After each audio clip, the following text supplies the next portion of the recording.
You're standing in your backyard on a quiet July afternoon. The sky lowers, heavy and gray, and the air feels like it's holding its breath. Then the rain begins, soft at first, barely touching the dark green grass. You inhale, almost instinctively, and there it is, that deep earthy scent, familiar, grounding, almost nostalgic. You've smelled it your whole life, but maybe never really questioned it. Is it the grass, the soil, something waking up, or something breaking down? People call it the smell of rain. That sounds reasonable enough. But it turns out that's not what you're smelling at all. What your nose is picking up isn't the rain, it's something that was already there, waiting beneath your feet. This is backyard biology. If that smell has ever made you pause and take a deeper breath, even just once, leave a like, because this video might quietly change how you see your own backyard. Consider subscribing. Around here, we explore what's living beneath your feet every day. No lab coat required. And I'm curious, what's the strangest or most surprising smell you've ever noticed in your yard after the rain? What you're smelling doesn't come from the rain itself. It comes from life already in the soil, microscopic, quiet, and everywhere. Bacteria called Streptomyces live in nearly every patch of earth, including the ground beneath your lawn. You've walked over them thousands of times without noticing. Then the rain arrives. When droplets hit the soil, they don't just soak in. They trap tiny air bubbles and release them in soft, rapid bursts, like miniature invisible explosions. In a fraction of a second, those bubbles carry particles from the ground into the air. Among them is a molecule called geosmin. That's the scent. Geosmin is what your brain translates into that rich, earthy smell, and your nose is remarkably good at detecting it, down to concentrations as low as 10 parts per trillion. To put that into perspective, it's like sensing a single drop diluted in an Olympic-sized swimming pool. You can often smell it before you consciously register the rain itself. Within a short distance, even before the storm fully settles, your brain has already picked up the signal. Something has shifted in the soil. But here's where it gets more interesting. The bacteria aren't producing geosmin for you. This isn't a coincidence, and it isn't a byproduct without purpose. Geosmin plays a role in their survival. The scent attracts small creatures, especially insects, that come into contact with the soil. As they move on, they carry the bacteria with them, spreading life across new patches of ground. In other words, what feels like a quiet atmospheric moment to you is part of an active biological strategy happening just beneath your feet. But what happens next is the part almost no one talks about. Now imagine your backyard as a kind of invisible factory. Every time it rains, that factory quietly switches on. Those same Streptomyces bacteria aren't just releasing geosmin, they're also producing a wide range of natural compounds, including antibiotics. That's not a metaphor. It's a measurable fact. More than 2/3 of the antibiotics used in modern medicine trace back to soil bacteria like these. Streptomyces alone has given us compounds used to treat infections that once had no cure. And they're not confined to laboratories or remote ecosystems.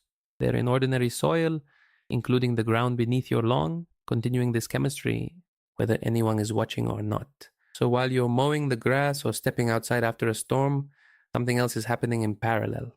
A biochemical process, steady and ancient, unfolding at a microscopic scale. It's easy to overlook because it doesn't announce itself. No visible movement, no sound, just a scent in the air and a system at work. Not the stars, the bacteria, always there, always active. And if you've ever walked barefoot across wet grass after the rain, you've already been closer to it than you might think. Not just standing on soil, but on a living network, producing molecules that have shaped modern medicine. There's a quiet shift in perspective when you realize that, because the interaction doesn't stop at your feet. When rain hits the ground and releases those tiny aerosol bursts, it doesn't just carry scent. It lifts microscopic particles into the air, fragments of soil, organic matter, and yes, even bacteria themselves. In small amounts, they become part of the air you breathe in that moment. Not enough to harm you under normal conditions, but enough to remind you that the boundary between you and the environment isn't as clear as it feels. So the next time you notice that smell after the rain, it isn't just something you're sensing from a distance. It's something you're, in a very real sense, taking in. Right now, as you read this, it's already happening in your backyard. Rain continues to fall, droplets striking the soil and sending microscopic aerosols upward. They rise quietly, invisible to you, and with every breath, you're taking in traces of that world without realizing it. Researchers at the University of California have observed that people who spend more time outdoors, especially in environments rich in soil microbes, tend to show lower levels of chronic inflammation. This isn't a coincidence. It suggests that your immune system is constantly learning, adjusting, and responding to the microbial signals around you. You're not just smelling something pleasant after the rain, you're interacting with an entire ecosystem, one that communicates with your body in subtle but measurable ways. Each exposure is like a small lesson. Harmless microbes, fragments of organic matter, chemical compounds, they all contribute to training your immune response. Over time, this contact may help your body distinguish more effectively between what's dangerous and what isn't. There's something almost counterintuitive about it. The same soil we're often taught to wash off, avoid, or sterilize is also part of what helps regulate our internal balance. And the more consistently you're exposed to these natural environments, the more resilient that system appears to become. Not invincible, but better calibrated, more precise. Your backyard then isn't just a passive setting, it's an active interface, a place where your body and the external world meet and exchange information constantly. You don't notice it happening. There's no clear signal, no moment where it announces itself, just a scent after the rain and the process unfolding beneath awareness. But even this exchange between microbes and your immune system is only part of the story, because underneath all of it, there's something even deeper at work. Now we reach a deeper layer. Geosmin isn't just a smell drifting through the air, it's part of a chemical language. Plants and soil microbes exchange signals constantly, and under the right conditions, those signals become noticeable to you. When grass is under stress, heat, drought, nutrient imbalance, it releases compounds through its roots that influence microbial activity around it. The soil responds. Microbes shift behavior, increase certain metabolic processes, and in some cases boost the production of molecules like geosmin. Measurements show that under stress, this production can rise significantly, sometimes by multiples, not just small increments. It's not a cry for help in a human sense, but it functions like a feedback system. The plant changes its chemistry, and the microbial community answers. You've probably noticed this without realizing it. After a long dry period, the first rain often carries a stronger, more pronounced earthy smell. That's not random. It reflects a buildup of compounds in the soil, released all at once when water finally disturbs the surface. In a way, you're sensing the state of the yard beneath you, not visually, not directly, but chemically.